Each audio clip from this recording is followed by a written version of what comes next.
کچھ لوگ کہتے ہیں رمضان کا مہینہ ہے آپ نے راتوں کو نفل منع کر دیا، قیام وہ لپو میں نے منع کیا، میں کون ہوتا ہوں منع کرنے والا، میری حیثیت کیا ہے؟ وہ پیغمبر کی حدیث ہے ہوئے وہ بھولو حدیث نہیں ہے اجعلوا آخر صلاتکم باللیل وترا۔ میرا قصور اس حدیث پر ڈٹنا ہے کہ یہ تقاضا کرتی ہے کہ اس کے پڑھنے کے بعد رات کو نفل نہیں ہے، بس میرا یہ قصور۔ جو شخص بھی وطروں کے بعد نفل کا قائل ہے اس بے انصاف اور ظالم سے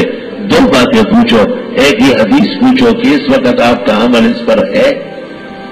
اس کا عمل بالکل نہیں ہو، تو اس سے پوچھو نبی کے خلاف سے ثواب ملتا؟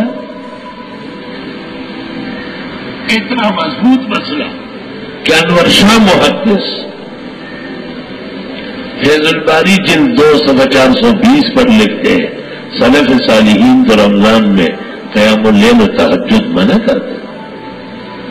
شاہ سے لدھیانی مرحوم کو یہ جگہ دکھائی تھی۔ ابو داؤد میں ہے کان السلف یمنعون الناس عن الصلاة بعد ما اوتروا، ابو داؤد کا وہ شرح غزل 20 جلدوں والی اس کی 7ویں جلد